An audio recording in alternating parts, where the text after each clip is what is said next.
Father God, we pray into this nation.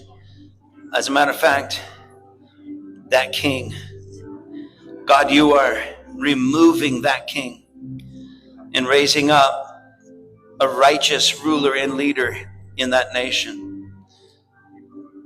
One that will not bow its knee, not bow his knee or compromise, bowing the knee to the past wickedness of false religion, false gods.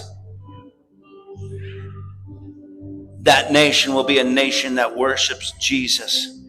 And with that turnaround in the highest office, there's going to be a turnaround in that entire nation. You are calling it out of darkness.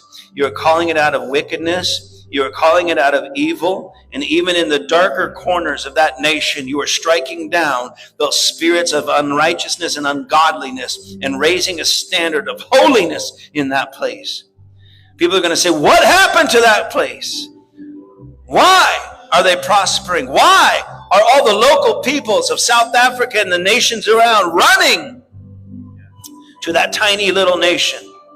Because there's going to be the presence of the living God drawing everything good into it. So, Father, I release it in Jesus' name.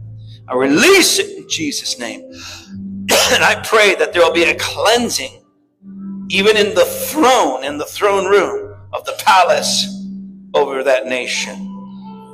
In Jesus' name. Sibonga imthandazo nalo mfundisi locetha kungena ngizamile kubuta ke ukuthi ngwakuphi labashoko bathi it's like wase-America. Ngicela ke kwatisa eMaswati ukuthi umhlaba wonke uNkulunkulu uvusa abantu. They are giving prophetic words across the world. Ngiba bathi wase-America sengakade lutho nami ngidibena la ku social media usiphe prophetic word. Ngiyacela ke kuleli thuba leli ngishido ngathi isikhathi sincane sibuhlungu kakhulu Maswati. Kubonakala kwaMthandeni dancing the dance of pain. Kwalimete Maswati. Kukhunjulwa kwalamalanga lesingena kiwo aJune. eMaswati kuyawathunuka. Ngako ngithi my heart is heavy as ngida kule family meeting. Comrade IB, my senior. Ngiyabonga ukuthi ukhona la. Comrade Chawekazi, ngiyakubona ukuthi ukhona.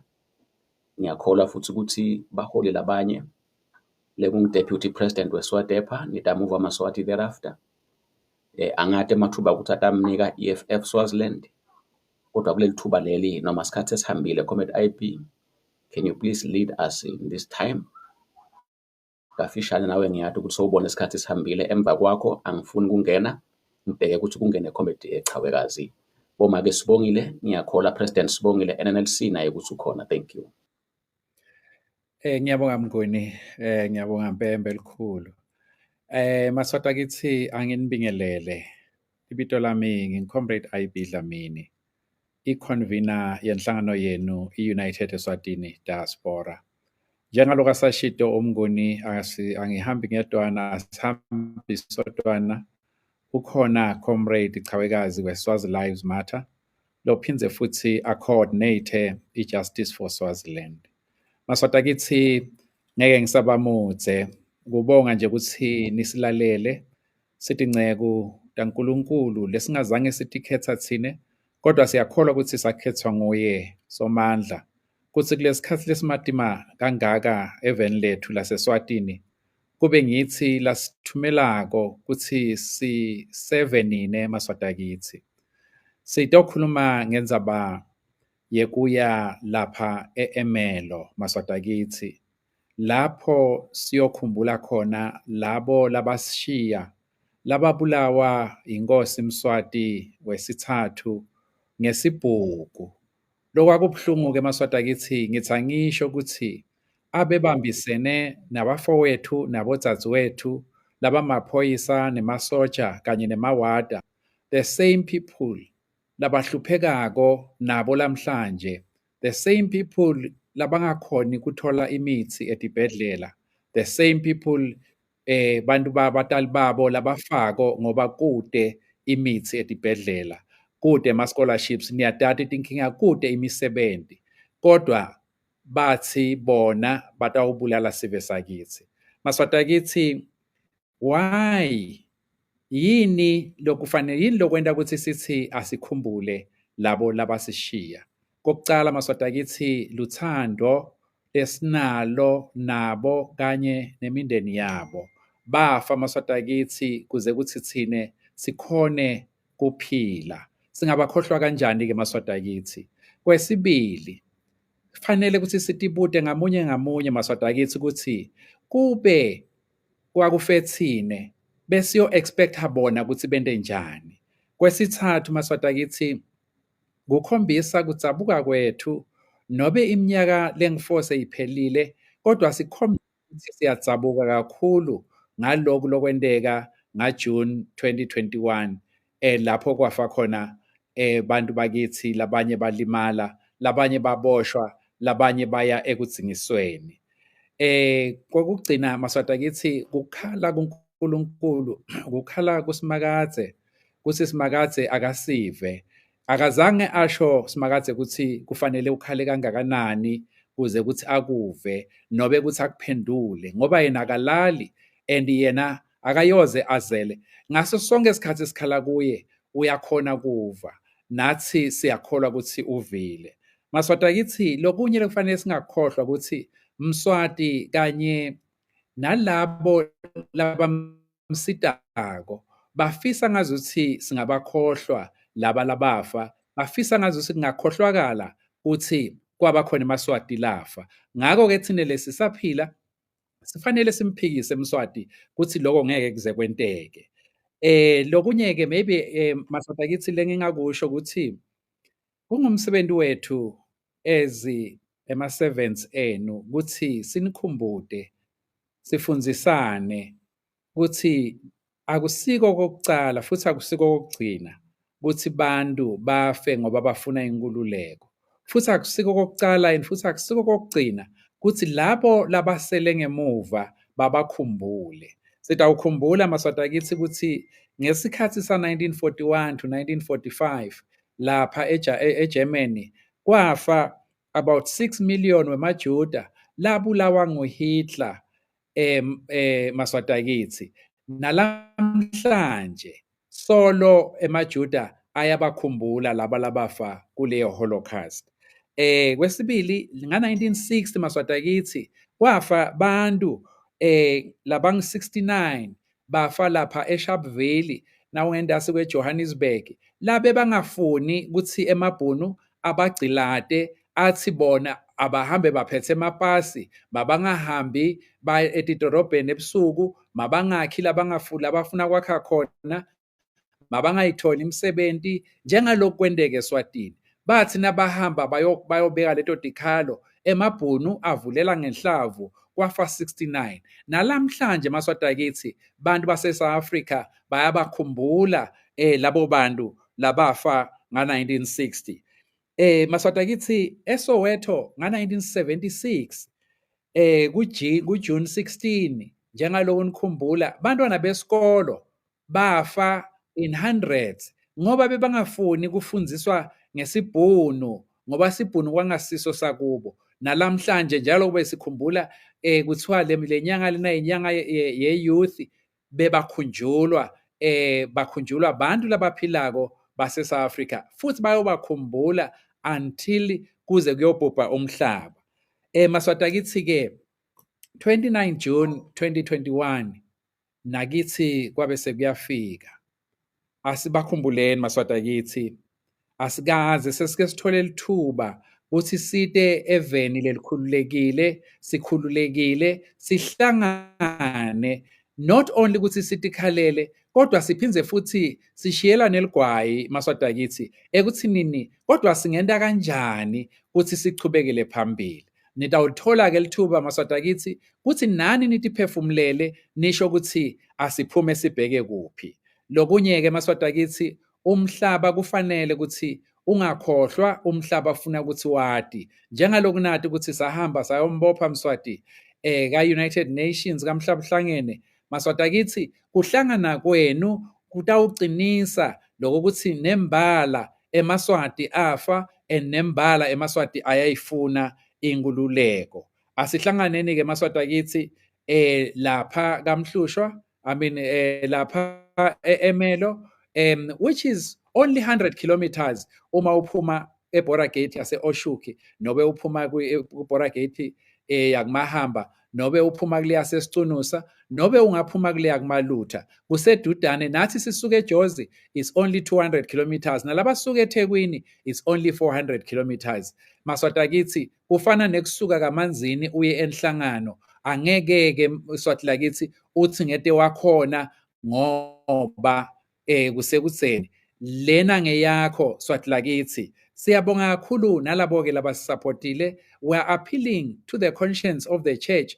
Uma uke waya esontweni, thatha le ncwadi lesiyibhalile uthumele umfundisi wakho noma emabhalane esontweni lakho, uthumele malume wakho, umbude ukuthi kodwa malime ngabe vele lokukholwa lokho ngiko mbamba yini. Nakulabo laba ma-local businesses nakubo wa appealing ukuthi abawungenelele umzabalazo ngoba sibeva sibakhala ukuthi yonke ibhizinesi ihamba iye kuMswati. Sengigcina Maswati kithi, sibonge kakhulu licembu leKhosathu kanye ne-affiliate yayo iNehawu kanye nemakhomanisi ala eSouth Africa ukuthi asilungisele leli gumbi lapho sitawuhlangana khona endlunkulu yase-Emelo, yelidolobha lase-Emelo, not only lidolobha but the whole Sibanze municipality, and baphindze futhi basinike assurance ukuthi they will be there, they will make sure ukuthi kude lotawumisa lo msebenzi. Ngiyabonga kakhulu Mnguni, ngiyabonga kakhulu kini Maswati kithi.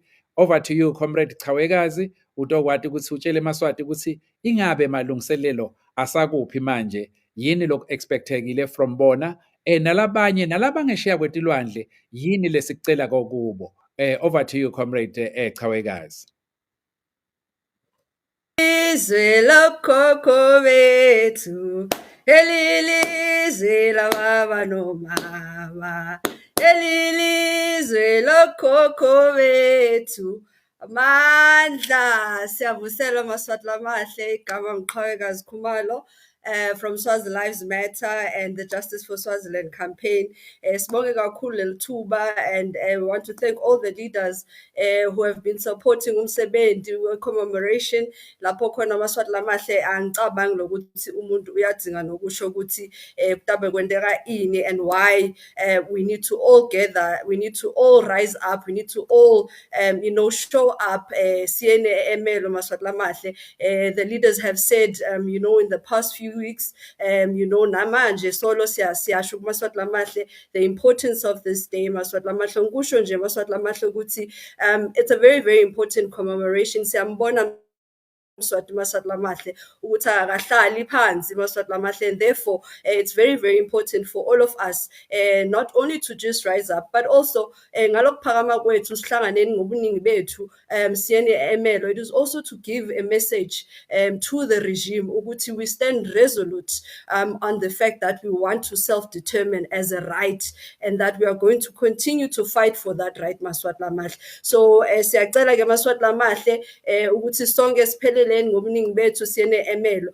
Kwami kufisha kakhulu Maswati lamahle, as the Justice for Swaziland campaign, we just want to give an update in terms of where we are ngamalungiselo ukuthi kutawuhamba njani Emelo. Ngifuna kucala la Maswati lamahle just for clarity Maswati lamahle, because I'm always seeing questions around organizations. First of all, I think just to emphasize what Comrade IBS said ukuthi lo umsebenzi waMaswati onke, it's not umsebenzi we Justice for Swaziland, it's not umsebenzi we UED. So with that respect Maswati lamahle, invitations have been sent to all organizations. All organizations have received invitations ukuthi sibe kanye ngomhla 28 June in Emelo Maswati lamahle. That is even the organizations that are not part of the Justice for Swaziland campaign. So lo ke Maswati lamahle kusho ukuthi all organizations are invited. Onke eMaswati are invited. I don't know if it's an invitation because umsebenzi waMaswati, but communication has been sent to say that kutabe kwendeka commemoration on the 28th in ML. Maswati lamahle lokunye lengifuna ukungidlulisa, it's with regards to arrangements the transport. Maswati lamahle tawukhumbula ukuthi kulamaveki laphelile we had made an announcement yokuthi indaba transport itoma kanjani. Number one, Maswati lamahle siyathi ke ukuthi siyadinga ukuthi sibambisane kude lesithatha khona Maswati lamahle ukuthi sikhona ukwenza lo msebenzi. Konke kumele thina konke kufuna sibambisane Maswati lamahle. So there's going to be transport Maswati lamahle ibus lapho sicela khona Maswati ukuthi alungise just 170 rand Maswati lamahle. Nakhona lapho ukuzama kwethu ukuthi sikhulumisane nalabo laba mabhasi ukuthi basizame ngoba kude le mali Maswati lamahle. So it's 170, it's a return trip Maswati lamahle ukusuka eSwatini itawusuka eMelo itawusuka kaManzini ibus Maswati lamahle. Further details ukuthi itawusuka ngasikhathi bani kuphi khona kaManzini kanjani sitakusebenza ngalendlela ukuthi Maswati lamahle la sikhona khona there will be people who will be sharing those details for safety and security reasons. Siyathi ukuthi si organize under very difficult conditions and circumstances inside the country, but we also want to just thank eMaswati that have already made their payments. eMaswati that have afakile kule Momo account that we had announced, including eMaswati that have said ukuthi wona atohamba ngemoto yawo angathatha lamanye eMaswati. So we've also asked ukuthi if we're going to be traveling with your own car, siyacela ukuthi kube khona aMaswati lokhona kuwathatha. So siyabonga kula Maswati lawo as well. Sichubeke eMaswati sisebenzise le link ye-register ukuthi i-transport umuntu utawuhamba ngemoto yakhe noma utawugibela ibhasi Maswati lamahle. All the details have been shared. Sitaphinda siwasherishe futhi kakhulu. So siyacela ke Maswati lamahle ukuthi sibhadale lo 170 noma lo onemoto Maswati lamahle akhona ukusho ukuthi mina nginayo imoto, I can make it available. But also Maswati lamahle siyafuna kucela kakhona ukuthi those who are not going to be able to make it, and we are hoping ukuthi you're not going to be able to make it because vele ubambekile kude lenye indlela. We are asking ukuthi kube khona lokufakako Maswati lamahle ukuthi maybe you sponsor 1 or 2 people who will be able to go. So khona kubambisana Maswati lamahle ngiloko kakhulu. We're going to share the details again. We're going to share the link. Maswati lamahle, the account is on the poster and the Momo account is also on the poster. And then Maswati lamahle lokusela, I think there's 2 things from an update. The one thing let's see Justice for Swaziland campaign ukuthi Maswati lamahle, we must be able to remember and honor our fallen heroes, and we must be able to make the conviction that engeke sibabetray and that their blood is not in vain Maswati lamahle. But further than that Maswati lamahle, how do we then ensure ukuthi lokhu lesikusho asikusho ngomlomo kuphela? We don't only sing the songs, we don't only have the slogans Maswati lamahle. And so Justice for Swaziland campaign, we thought ukuthi kumcoka kakhulu nasesihlangene siMaswati and we are able to be together as a collective to have a space kule program yesitabe sinayo. So one of the things that we're going to be doing Maswati lamahle ngale langa lang is to discuss and engage ourselves with regards to ukuthi sikuphi emzabalazweni, what needs to be done, what are some of the areas where we think kudinga ukuthi silungise noma sichubekele embini noma uyabo Maswati lamahle sibonisane nje. So I think kumcoka kakhulu ukuthi eMaswati ati lokuthi part of this commemoration is really to put behind substance and in us saying that we remember, but what are we going to do in ensuring that we continue to agitate, we continue to put pressure to the regime. And I think we've been doing that, particularly Justice for Swaziland campaign. Maswati lamahle, I think lokunye ngitogcina siyati ke eMaswati lamahle ukuthi kukhona lokulungisiwe. And I just also want, as the Justice for Swaziland, to thank all those that have made donations. We know ukuthi eMaswati lamahle sidabana inkomo letabikhona, which I think is very fitting. Sibonge kakhulu to EUD for donating that. Maningi eMaswati that have donated many other things lokuthi sikhona ukuba nako lokuya ethunjini on the day. Siyabonga kakhulu Maswati lamahle. We don't take that for granted. Lokubambisana sikubona kanjena Maswati lamahle ukuthi anything and everything is possible. Siyafuna ke Maswati lamahle ukucela onke eMaswati, even those who are very far, who are in the diaspora, ukuthi nabo bafake isandla Maswati lamahle, so that we are able to ukuchubekisa umsebenzi ngalendlela lo fanelekile Maswati lamahle in the best way possible. Njengoba sihlale senda Maswati lamahle, I think from the Justice for Swaziland campaign nguloko kakhulu angathi if there's anything lengishiya ngaphandle, but I am sure that I've covered everything Maswati lamahle. We look forward to the day, we look forward to being together, we look forward to sending a proper message to Comrade Mswati to say akachubeke ngalokugcinisa ingcondo, but siMaswati solo simile, solo siyasho ukuthi lelive leli siyalifuna, live lethu, live lokhokho bethu, and therefore we will continue to fight for it Maswati lamahle. Amandla.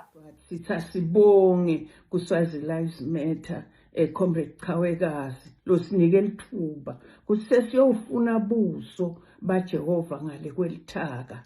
eMaswati sithakete ngetinombolo tawo langakhoni angene sizilweni nawo athandaze singala. Solo salahlekelwa abantu, labanye bajikwe emlilweni, labanye badutshulwa, kwasala tinsanzane nebafelokati netinkubela. Sithandaza sithi ingadi yabo njengoba ingadi ya-Abela yakhala wayiva Jehova wase soyambuta Khayini kuthi uphi umfowenu. Sithi Jehova akambute umbulali kuthi baphi laba lababulawa ikhale lengadi ya etindlebeni tabo. Sithi lokunye eMaswati lesinicela kuko ukuthi nisithandazele nathi thina baholi ukuthi sikhulume into yinye, sihlangane sibe munye, liSwati ngalinye live into yinye kuwo onke letinhlangano, noma ngi-MSF noma ngiyiphi inhlangano noma yepolitiki noma beve into yinye eMaswati. Nathi sihlangene sitawuphumelela eMaswati atawukhululeka. Embili kwami.